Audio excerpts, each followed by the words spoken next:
In exactly 30 seconds, I'm going to reveal how a gentle smile shared over morning coffee in a Dubai mansion became the catalyst for cold-blooded murder.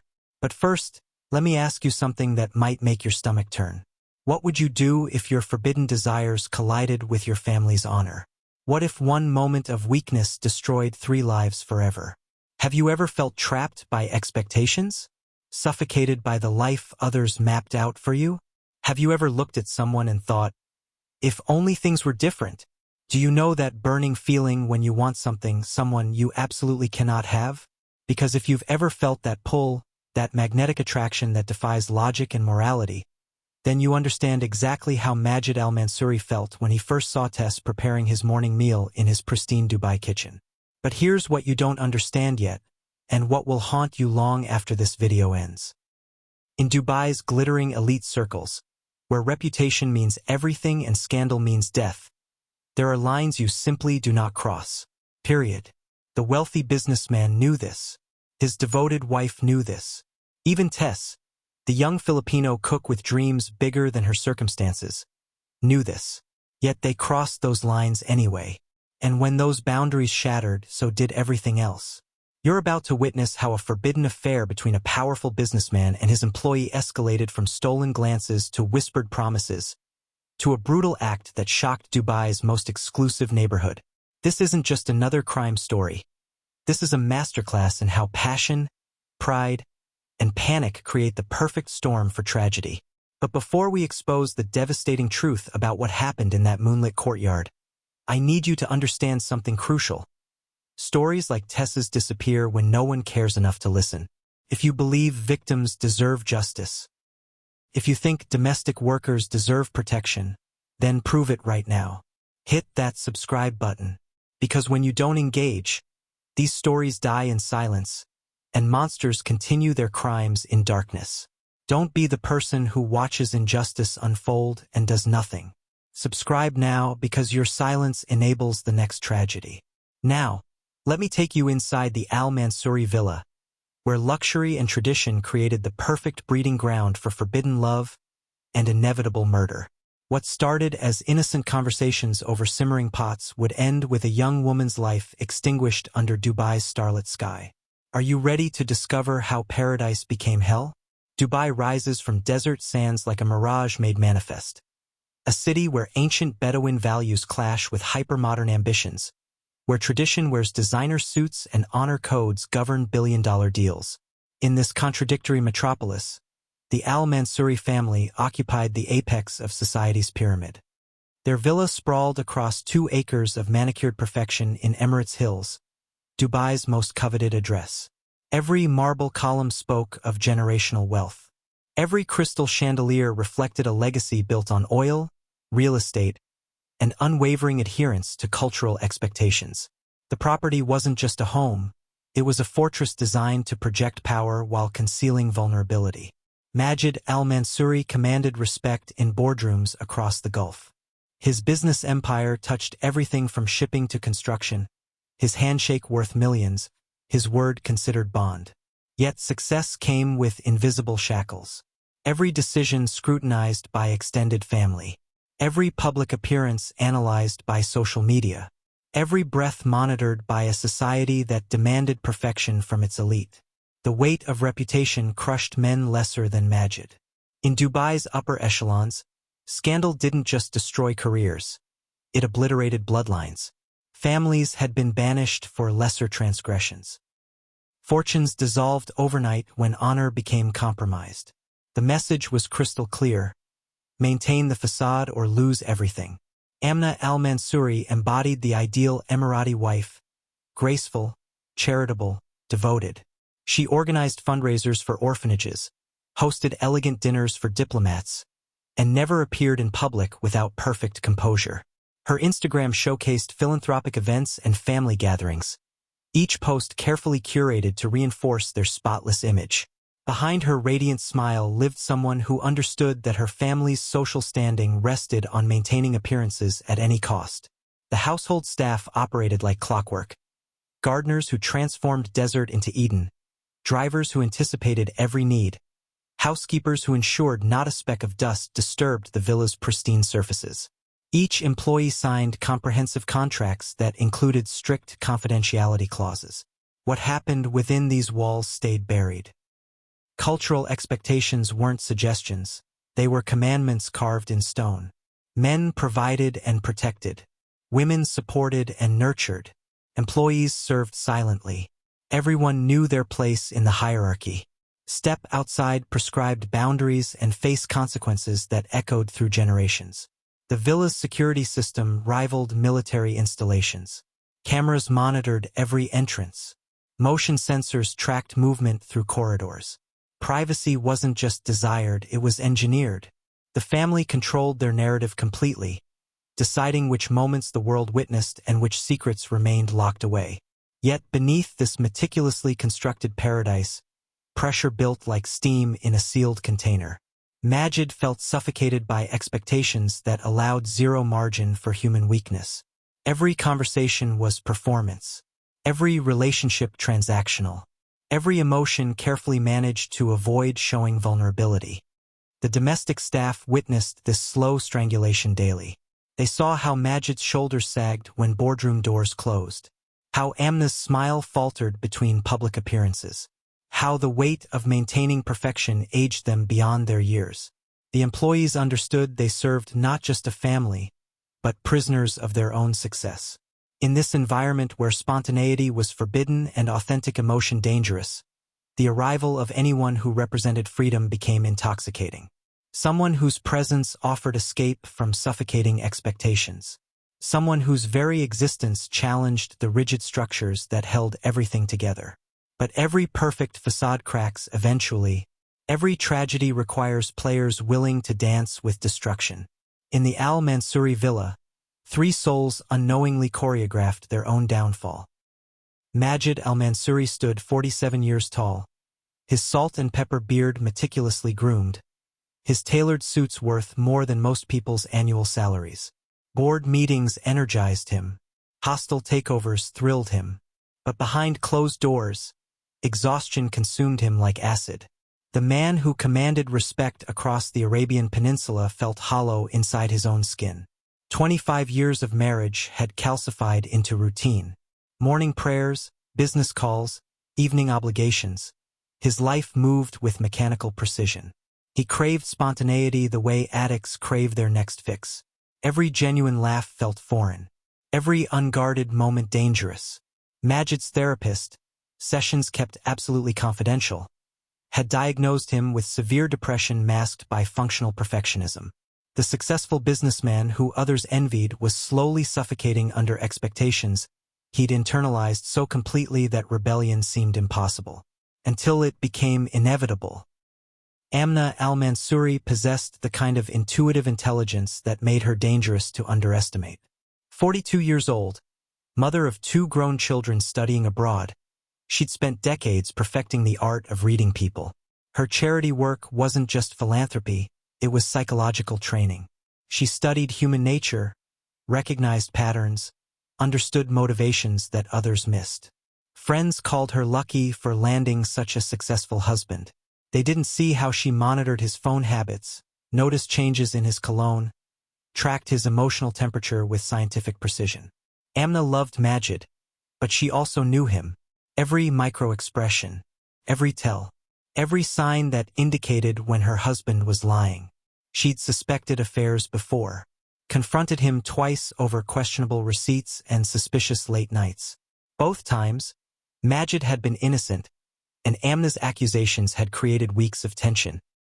Now she waited, watched, gathered evidence with the patience of a prosecutor building a case. This time, she would be certain before striking. Maritz Tess Reyes had arrived in Dubai carrying dreams that outweighed her single suitcase. 26 years old, culinary school graduate, she'd left behind a boyfriend in Manila who promised to wait for her return. The plan was simple. Work 2 years as a private cook, save enough money to open her own restaurant back home, then build the life she'd always wanted. Tess possessed a rare combination of professional competence and genuine warmth. She could prepare a 5-course meal for 20 guests without breaking composure, then sit with the family's elderly father, patiently listening to stories she'd heard a dozen times. The household staff adored her. Even Amna, normally reserved with employees, found herself lingering in the kitchen during meal preparations. But Tess harbored a secret vulnerability. She fell in love too easily. Her romantic history was littered with relationships that started intensely and ended catastrophically. She confused attention with affection, kindness with love. In the Philippines, friends had warned her about this pattern. In Dubai, nobody was watching closely enough to sound alarms. The psychological dynamics were combustible. Majid craved authentic connection and found it in someone whose presence felt uncomplicated. Amna sensed threats to her marriage with laser-like accuracy but struggled to address problems before they metastasized. Tess needed emotional security and mistook temporary infatuation for lasting love. Each character carried fatal flaws that would interlock like puzzle pieces, creating disaster.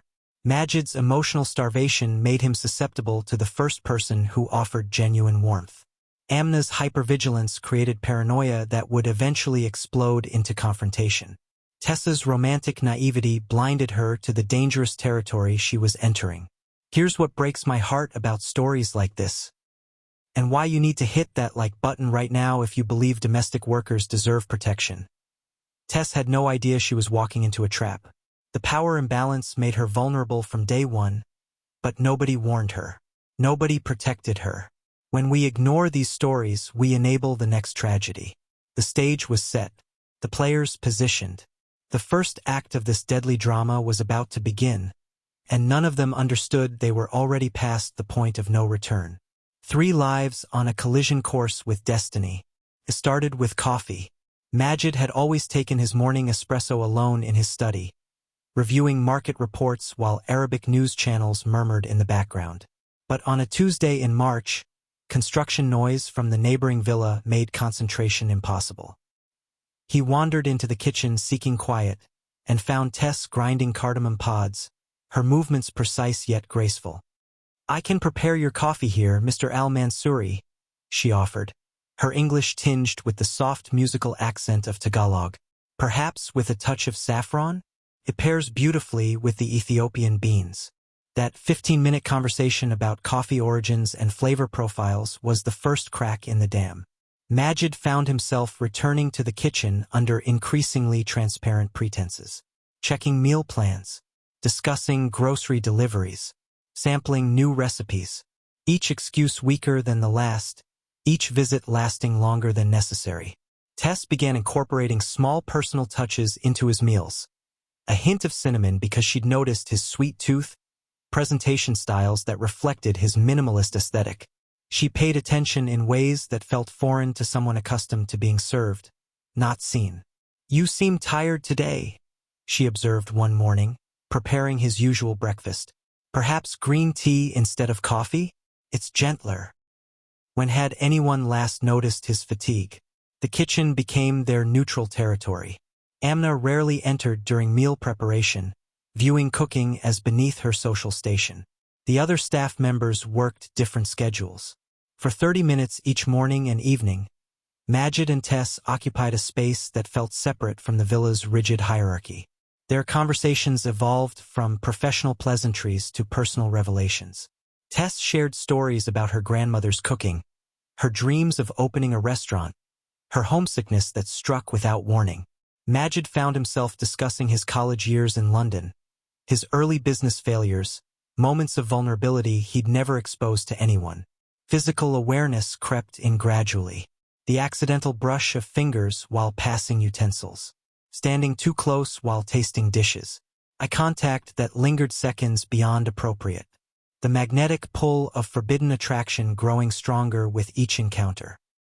Majid began timing his arrivals to coincide with Tessa's preparation schedule. She started wearing perfume that complemented the kitchen's aromatic spices. Neither acknowledged the shift, but both felt electricity building in the space between them. The turning point came during Ramadan preparation. Working late to prepare traditional iftar dishes, Tess struggled with a heavy pot. Majid stepped forward to help, their bodies pressed together for a heartbeat longer than necessary. The air crackled with unspoken desire. "I should go," he whispered, but didn't move. Yes, she agreed, but stepped closer. That night, nothing physical happened. But everything changed. The psychological seduction accelerated rapidly.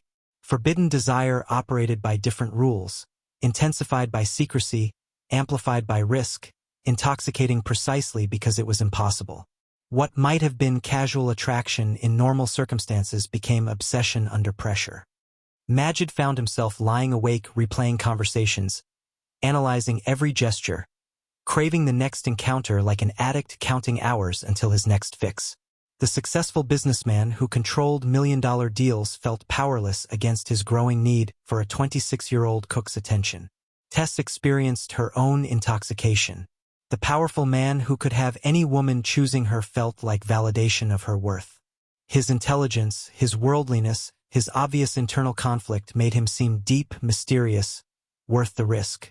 She mistook secrecy for intimacy, danger for passion. Neither understood they were addicts feeding each other's addiction. Neither recognized that forbidden love doesn't follow normal relationship rules. It escalates faster, burns hotter, and destroys everything in its path. The foundation was laid, the attraction undeniable, the next stage inevitable. But in Dubai's elite circles, some lines should never be crossed. The first kiss happened in the villa's wine cellar at 2:30 a.m. on a Thursday night in April. Majid had been reviewing quarterly reports when insomnia struck, a frequent visitor since their conversations began. He wandered downstairs seeking distraction and found Tess inventory-checking ingredients for the next day's diplomatic dinner. The underground cellar provided perfect acoustics for whispered conversations and complete privacy from security cameras. "I can't stop thinking about you," he confessed, the words tumbling out before rational thought could intervene. Her response was wordless, hands reaching for his face, lips meeting his with desperate hunger. 23 years of faithful marriage shattered in that single moment of abandon. What followed was 3 months of intoxicating madness.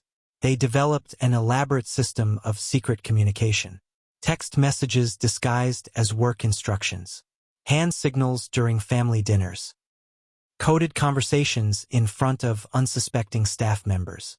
The thrill of deception became as addictive as physical contact. Their meeting places rotated strategically. The pool house during afternoon prayer. The garage while Amna attended charity events. Empty guest bedrooms when the family traveled. Each encounter heightened by risk, intensified by the constant threat of discovery. Majid transformed into someone unrecognizable. The methodical businessman who planned every detail began making reckless decisions. Expensive gifts appeared on Tessa's nightstand. Jewelry she couldn't wear publicly, perfume she couldn't explain owning. He created fictional business trips to spend afternoons at hotel suites across Dubai, living fantasies that felt more real than his actual life. But paradise came with a price tag written in anxiety and paranoia. The psychological toll was devastating. Majid lost 20 pounds, blamed stress from expanding business operations. Dark circles shadowed his eyes despite expensive concealer. His morning prayers became desperate pleas for forgiveness he wasn't ready to earn. Every phone call made him jump. Every unexpected question from Amna triggered panic attacks. Sleep became elusive. Food lost flavor. Board meetings felt like performance art. He existed in 2 worlds simultaneously, the public facade of successful family man and the private reality of adultery that consumed his thoughts every waking moment. Tessa's experience proved equally destructive. The confident cook who charmed the household became nervous, jumpy, prone to breaking dishes and burning meals. Her dreams of opening a restaurant faded as she invested all emotional energy into sustaining an impossible relationship. Phone calls with her family became strained exercises in deception. The boyfriend waiting in Manila received fewer messages, weaker reassurances. The isolation was suffocating. Unable to confide in anyone, both lovers existed in a bubble of shared secrecy that felt simultaneously intimate and claustrophobic. Normal relationship milestones, introducing partners to friends, making future plans, building shared experiences were impossible. They lived entirely in stolen moments, creating an artificial intimacy that substituted intensity for genuine connection. Physical desire evolved into emotional dependency. Majid needed Tessa's validation to feel alive. She needed his attention to feel worthy. Neither recognized they were feeding each other's insecurities rather than building healthy love. The villa's staff began noticing changes. Whispered conversations stopped when certain people entered rooms. Suspicious glances exchanged during formal dinners. The household's rhythm felt disturbed, though nobody could identify the source of tension. Majid's behavior at home became erratic. Unexpected kindness toward Amna followed by days of distant coldness. Business calls taken privately behind locked doors. New cologne, different grooming habits, mysterious absences explained with increasingly elaborate lies. Meanwhile, Tess struggled with crushing guilt. Her Catholic upbringing warred with desperate emotional needs. Every touch felt simultaneously sacred and blasphemous. Every lie to fellow staff members chipped away at her sense of identity. The woman who'd arrived with clear moral principles found herself justifying actions that contradicted everything she'd been taught. The double life was unsustainable. Passion that began as liberation became imprisonment. Love that promised freedom delivered chains. What started as escape from suffocating expectations created new forms of psychological torture. Both lovers sensed the approaching precipice but lacked courage to step back. The addiction was too strong. The need too desperate. The fantasy too intoxicating to abandon voluntarily. But someone was watching. Someone knew. Amna Al-Manssuri had been married long enough to recognize the signs. It started with small inconsistencies. Majid's phone, once carelessly left on nightstands, now accompanied him everywhere, even to the bathroom. His cologne changed from the woody scent she'd bought him for their anniversary to something floral and unfamiliar. Business trips multiplied, yet his bank statements showed local hotel charges on days he claimed to be traveling. But Amna was methodical. Accusations without evidence had backfired before, creating weeks of cold shoulders and wounded pride. This time she would be certain. She began her investigation quietly. A casual conversation with their driver revealed discrepancies in Majid's reported whereabouts. Checking his suit pockets yielded receipts from restaurants she'd never visited with him. The family's shared credit card showed purchases of jewelry she'd never received. The breakthrough came through technology. Their daughter had convinced them to install a family tracking app for safety. Majid, distracted by business pressures, had agreed without considering implications. Amna discovered his phone frequently pinged from the Burj Al Arab, Four Seasons, and other luxury hotels during supposed office hours. She hired a private investigator, a discreet firm that specialized in matrimonial cases among Dubai's elite. The photographs arrived in a manila envelope that felt like it contained explosives. Hotel entrances, elevator rides, two figures whose body language screamed intimacy. But the most damning evidence came from within their own home. Amna's friend, visiting for afternoon tea, had mentioned seeing unusual chemistry between Majid and the cook during a dinner party.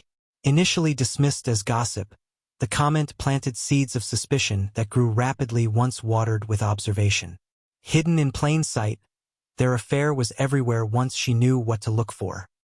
Tessa's nervous energy when Majid entered the kitchen. His sudden interest in meal planning. The way conversations stopped when she appeared. The tension that crackled between them during formal dinners, masked as employer-employee professionalism but reeking of suppressed desire. The confrontation came on a Wednesday evening in late July. Majid returned from another business dinner at 11 p.m., his shirt wrinkled despite claims of formal meetings. Amna waited in their bedroom. Evidence spread across the silk bedspread like a prosecutor's closing argument. "Sit down," she commanded, her voice steady despite the earthquake inside her chest.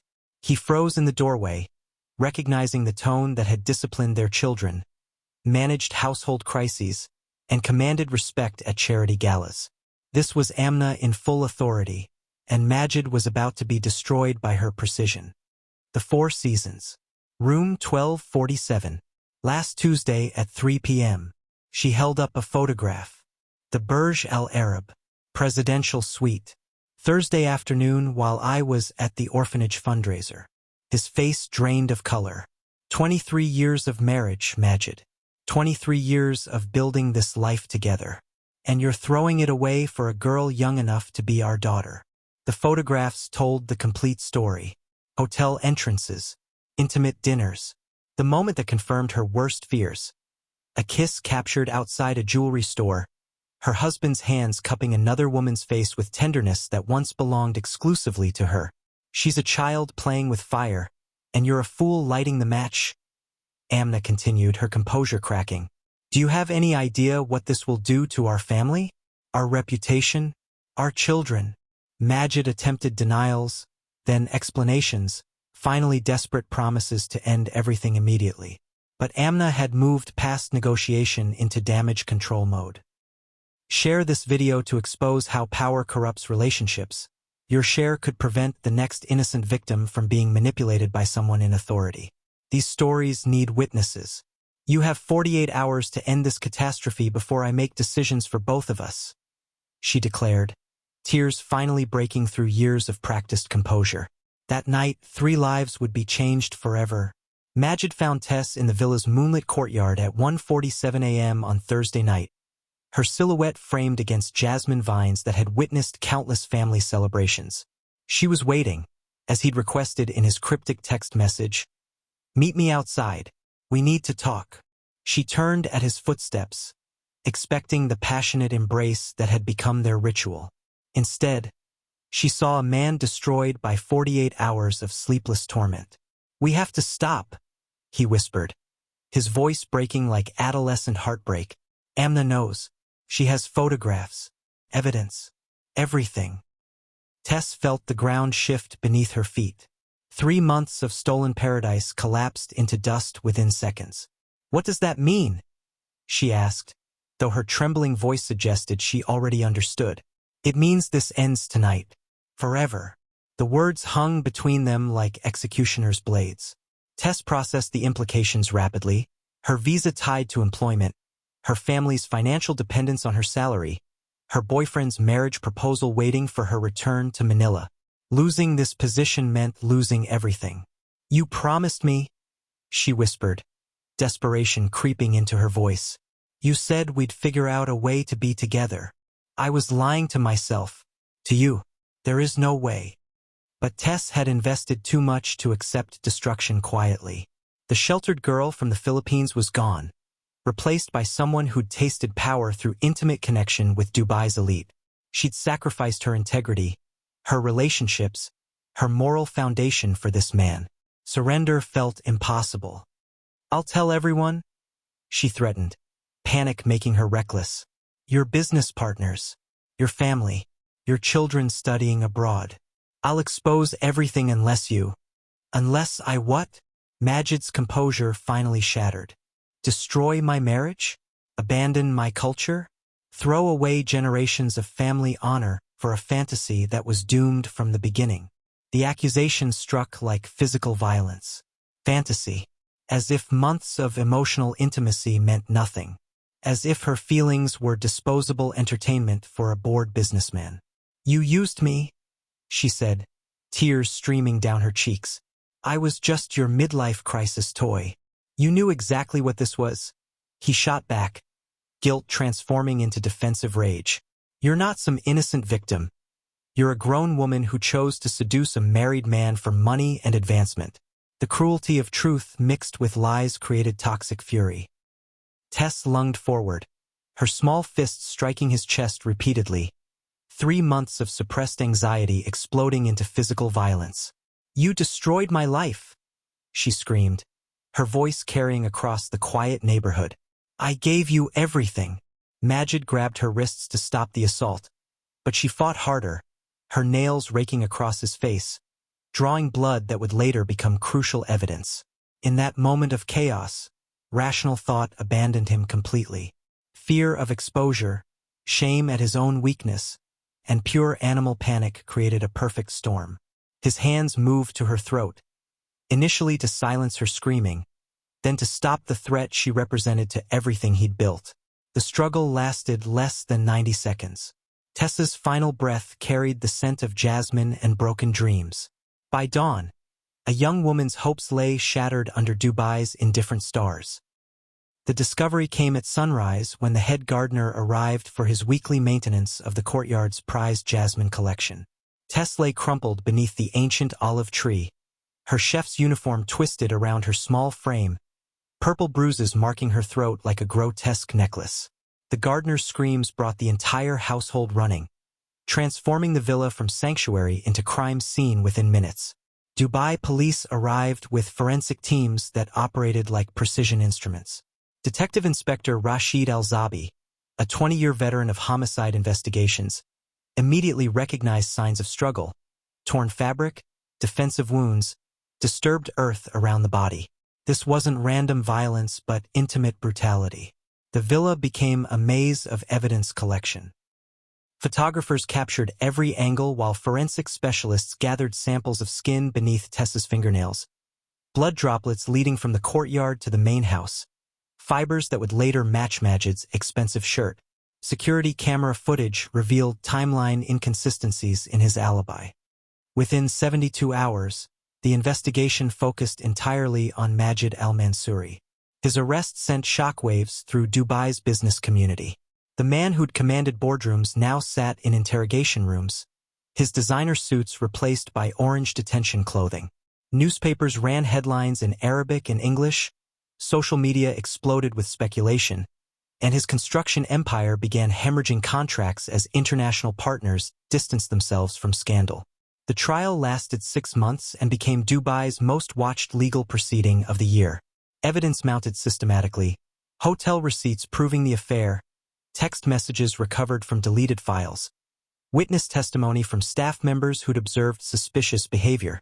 The prosecution painted Majid as a predator who'd exploited his position to seduce a vulnerable employee, then murdered her when discovery threatened his reputation. Defense attorneys attempted character assassination of the victim. They claimed Tess had initiated the relationship, suggested financial blackmail, implied she'd threatened his family. But physical evidence contradicted their narrative. Majid's DNA under her fingernails, his scratched face the morning after her death, inconsistencies in his timeline, the case built like mathematical proof. Amna attended every court session, her dignity intact despite public humiliation. She testified about discovering the affair with clinical precision, her composure never wavering even while describing the destruction of her marriage. Her strength became legendary among Dubai's women, many of whom saw their own potential futures reflected in her tragedy. The international media coverage sparked broader conversations about domestic worker treatment throughout the Gulf states. Human rights organizations used Tessa's story to highlight systemic vulnerabilities faced by foreign employees. Her death became symbolic of power imbalances that enabled exploitation and violence. The verdict arrived on a scorching August afternoon: guilty of premeditated murder. 25 years to life in Dubai Central Prison. Majid's business empire collapsed within weeks, assets frozen, family reputation destroyed across 3 generations. Amna inherited the ruins of their empire and dedicated her life to supporting domestic worker advocacy groups.